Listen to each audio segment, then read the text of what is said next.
Hey guys, it's Leah and welcome back to my channel. Today I'm going to be doing a video all about GCSEs. So GCSE season is right around the corner and I'm pretty sure most of you guys will probably be revising by now. So today I thought I would do a video all about GCSEs and answering any of your questions you may have, giving you some advice for your own GCSEs and how you're going to get around it and how you're going to aim for the highest grades that you possibly can get. So I asked on Instagram for a bunch of questions that you guys had and I'm going to go ahead and answer as many of them as I can in this video. Disclaimer, this video is probably going to be really long because I'm going to try and answer as many questions as I possibly can, and I have a list here of many questions, so I'm going to try and work my way through them. I'm also going to be doing my makeup at the same time, just a simple, natural, everyday school makeup look so that you guys can get some makeup ideas as well if you're interested. So before I get started, I am going to talk about my own GCSE experience a little bit. I decided to weekly vlog my entire exam process.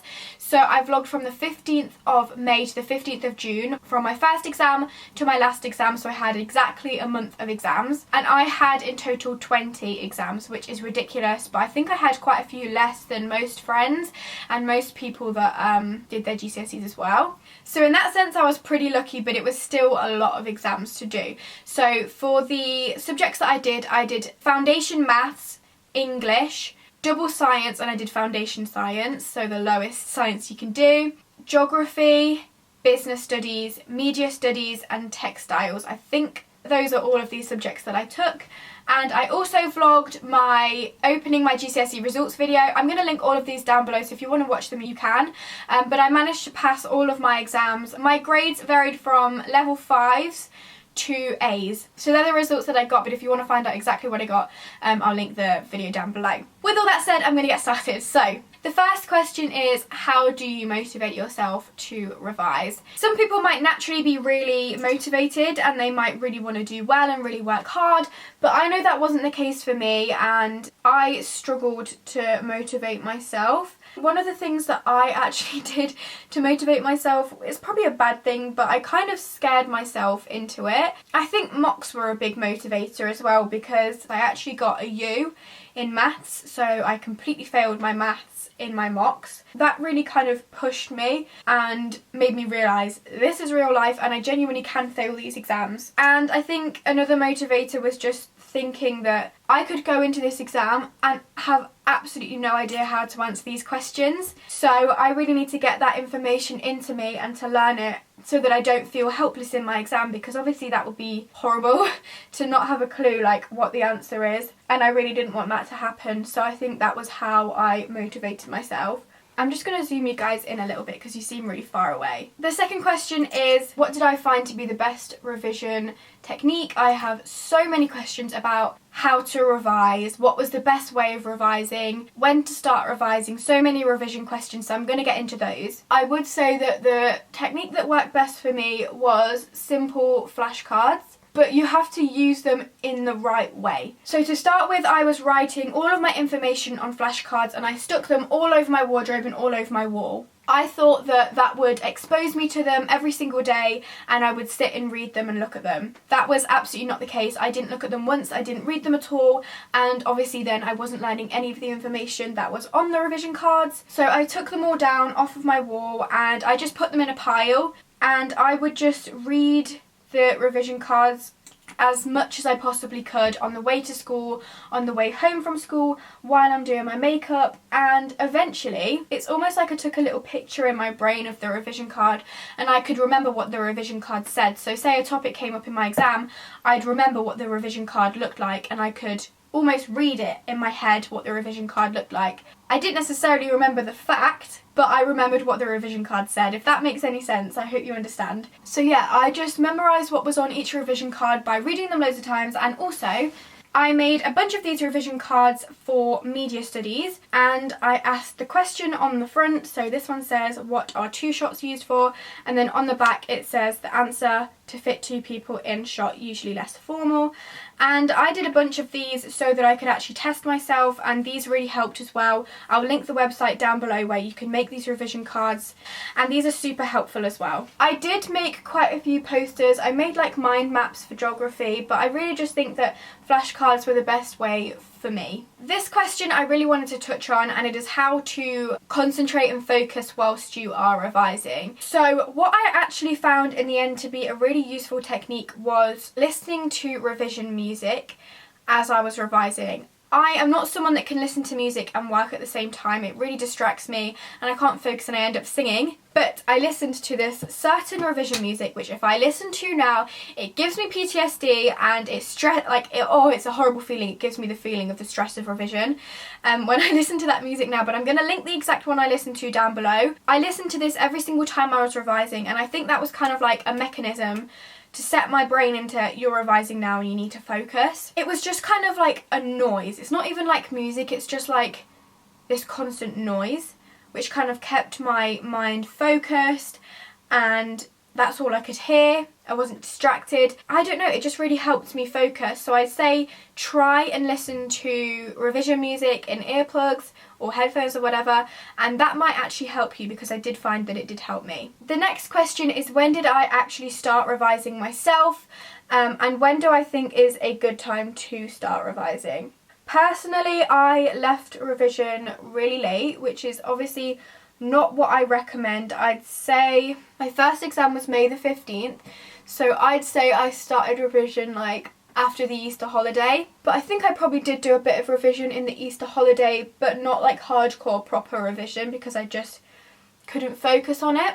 And I got to the point where I ended up revising the night before, which you can see in my GCSE vlogs. That was not good. I ended up crying almost every single night because I was so stressed about all the things that I had to do and the things that I didn't know and I hadn't been able to touch on yet. But yeah, I'd say I started like properly revising a couple of weeks before my exams started, which is not good. And I really wouldn't suggest that. But another question was, is it too late to start revising now and still get a good grade? Absolutely not, because I managed to pass all of my exams with only a couple of weeks worth of revision, so absolutely not. Obviously, I would say starting to revise as early as possible is always going to help you out. Writing revision cards doesn't class as revision, and that takes a really long time. So the sooner you can get your revision cards written out, the easier that is going to be, and the longer you have to learn what is on each revision card. So start as early as you can, but don't stress yourself out. Like, just do a little bit here and there and you'll feel much better about yourself and much more prepared. A lot of people asked how to manage revision and your social life, and I think this is quite an important part of revision. Because I didn't start revising until quite late on, I did definitely still have a social life. It's a really hard balance, and it's going to be different for everyone. I think it depends on the importance of what it is that you'd be missing revision for. If it's just to go out and meet up with your friends, is it really worth it? You have actually got the longest summer of your life coming up. If it's an event, don't exclude yourself from that. But just remember that you do still have to fit in that revision that you've missed out. I actually thought it would be fun to mention my weirdest exam experience. This isn't actually that weird, but it was kind of confusing at the time. So I was in, I think it was a science exam. I was answering a question which was like, it was a multiple choice tick the box question. And I had already ticked a box, but I decided to change my mind, and I was like, oh, what do I do now? Like, am I supposed to cross out the cross in the box, or can I not change it? What do I write it? Like, I had no idea how to change my answer. So I put my hand up and this guy came over to me and I was like, I've put the wrong answer. How do I change it? Do I just cross it out? And he went, sorry, I can't tell you the answer. And I was like, no, I'm not asking you the answer for the question. I'm just asking, do I just cross this out? And he was like, I can't give you the answer to the question. I can't help you. I was like, are you stupid? Oh my god, it was so frustrating, and it was just weird. I was like, do you not understand what I'm saying? I got quite a lot of questions about specific subjects, and specifically English. Obviously, there are a lot of quotes to learn in English, and a lot of poems, a lot of oh no, I just absolutely gouged my oh my god, my finger into my highlighter. That actually breaks my heart because that is so deep. It's definitely really difficult to know how much to learn, because realistically it's unrealistic that you're gonna learn all of it, and actually I'd never even read all of the poems. Thank God the only poem I actually knew came up. But I think have an understanding of every poem. Let me tell you, when you're in your exam hall, you've got the chance to use a quote. If you don't know the quote, it will come to you. I swear, even if it I was so stupid that I would quote singular words that I think it's highly likely that that word came up in the book somewhere. So I don't know if that gave me any extra marks. Probably not. You could literally quote the word the, because it's highly likely they would come up in the book. So can they mark you down for that? I don't know. Next question is how to balance each subject. This is another thing I really struggled with, because obviously your initial reaction is to revise the subjects that you struggle with, and that is what I did. I really struggled with maths and I really struggled with science. I made a flashcard for every single page in this revision book. And that took ages. That took the majority of my time. I'm going to insert a picture on the screen here of how many flashcards I did just for science, and they were actually double-sided as well, so I did like double the amount of those. That's how many I did for science, and I basically did none for any of the subjects. Try and get your easy subjects out of the way first. Like, for example, media and textiles I found pretty easy. I did my revision for those quite early on, and then I had that done out of the way, and I could just kind of check up on my revision cards and stuff like that. Then I spent all of my time doing science and maths that I kind of left English because I thought I was confident with it, when really there's so much to learn. And geography, let me tell you, there is so much to learn for geography, and I'm sure it's the same for history as well, or RE. I'd say get the ones with the most content done so that you can gradually revise them and get that stuck in your head, and then leave the subjects that you find the hardest till last so that you can just purely focus on that. Maybe, I really don't know, I think it's going to work different for every person, but you've got to just make sure you do not forget about subjects, because that's what I did. I didn't leave time for geography and I really struggled with it. So yeah, make sure you are getting that balance in, but obviously still focus on the subjects that you find hardest. So this is quite an interesting question actually. Someone has asked me how to deal with friends that low-key brag about their results.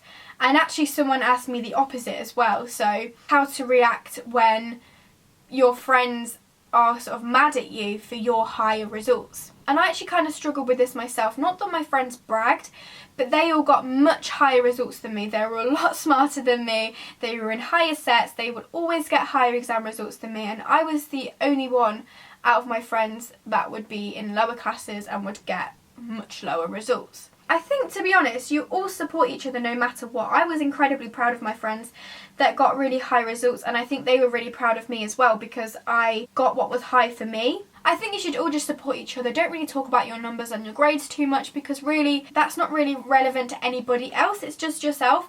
So I'd say, yeah, don't really discuss your grades too much with each other because it's not going to help any situation. The next question is more relevant to when you've actually got your GCSE results, and that is what to do if you are disappointed with your results on a subject that you actually worked really hard on. That is what I dealt with for English, because I worked really hard in English. I was always in set 1. I was getting level 8s in my mocks. I was predicted a level 8 and I really wanted an A or an A star for English. That was just the one grade that I really wanted to get, and I ended up getting 2 5s. Results day for me was very confusing and overwhelming, as I'm sure it is for many other people, because you get so many different results, some of which you're happy with and some of which you're disappointed with. And it's like, how do you cope with that? What emotion should you be showing? Because I was so unbelievably happy and relieved that I'd passed everything. I'd passed maths, I'd passed science. It was like a miracle. But then for my English, I was so disappointed, and as soon as the relief and happiness had hit, I turned the camera off from the vlog and I just burst out crying because I was so upset and disappointed with what I'd got in my English, because I was expecting and had worked towards a level 8 or that kind of number, and I was so disappointed with it. I spoke to my science teacher afterwards, and he just sort of said it doesn't really matter because this is just a stepping stone. And that is true. It doesn't really matter what grade you've got as long as you've passed it and you've got the qualification, because GCSEs for most people is not the last thing that you will do. You'll go on to do A-levels or college or an apprenticeship, or even if you just go into work, you're still getting experience. So GCSEs are purely a stepping stone to get you to your next point in life, and the exact grade doesn't matter in the long run. So as long as you know that, don't be too disappointed, and just be proud with everything else that you got and the fact that you even got through it. Like, it's hard enough to go through that many exams, so just be proud of yourself for that. Oh, this one is actually a really good question, and it is, does cramming on the day of the exam actually help, or does it make it more confusing? I did this every single day before my exams. I personally recommend doing this. A lot of people will say that this is just going to confuse you, or if you don't know it yet, you're not going to learn it in like 5 minutes before your exam. But actually, there were many occasions where I would read my revision book just before I went into the exam hall, and that exact question would come up on my exam, and if I hadn't have read it 5 minutes before my exam, I would have no idea and I would have completely missed out on those marks. So I think any last minute piece of revision that you can get in, definitely do it, because that question could come up, and as long as you're not getting yourself worked up about it and like stressing yourself out even more, I would definitely say go through your flashcards, bring your revision books on the day of your exam. Any last bit really can give you that final answer, which might give you the mark between pass and fail. I'm going to go for a really daring lipstick just because I feel like it, and I've got really... Oh, this is no longer school makeup. If you want school makeup look, do this. Don't do this, because I think this might be a bit too much.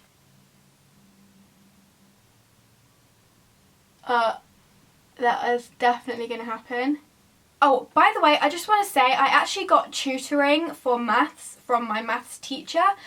She came around my house once every week for a couple of weeks before probably about 5 weeks before my exams. If you're considering tutoring, or if you can afford tutoring, or if it's something you might want to look into, I would definitely suggest doing it, because I don't know if without that I would have passed my GCSEs. It just gave me a bit more confidence, and it made sure I did put dedicated time into revising it instead of missing it out, and you could ask any questions that you had. Instead of wasting time trying to find the answer online or in a book, you could just ask straight away. So if you do have any opportunities to go to after school classes, or ask for help from your teachers, or have actual tutors come and help you, then I definitely would suggest that option if it's available to you. So yeah, the final question is, do I wish I'd done anything different leading up to my GCSE exams? And the answer is yes. I wish I had started revising earlier. I think that is what a lot of people would say. Although I did pass all of my exams, and although I got higher in a lot of my exams than I thought I was going to get, I think as much revision as you can do, it really is going to help you, and without revising at all, I definitely would not have passed all of my exams. So don't think that revising isn't necessary, it really, really is. And also, one tip I would give you for revision, if you are not doing your GCSEs this year and you're going to be doing them next year, or any year apart from this year, then I would suggest as soon as you go into year 10 or 11, start writing revision cards for every lesson that you do. So if you have a science lesson and you're talking about cells, write a revision card at the end of each lesson summarising all the information that you got. That way, like I said earlier on, you have all of the information that you need, and you have longer to process it, longer to learn it, and you're not wasting precious revision time close to your exams writing your revision cards. You've already got them all, and you've had longer to learn them. So that is my final tip of the video. Thank you so much for watching. I really hope this has helped some of you guys that are worried about your GCSE exams, or that just have them coming up. If you take some of this advice from someone that did do their GCSEs and managed to go from U's to 5s and 6s and A's, then I can't remember what my sentence was. If you're somebody like me that need to go from lower grades to higher grades, then I hope this helped you. Give the video a big thumbs up if it did, subscribe down below, and I wish you all the best of luck for your exams. Don't worry, and just try hard, and hopefully you'll get the results that you want. Thank you again for watching, and I'll see you very soon. Bye!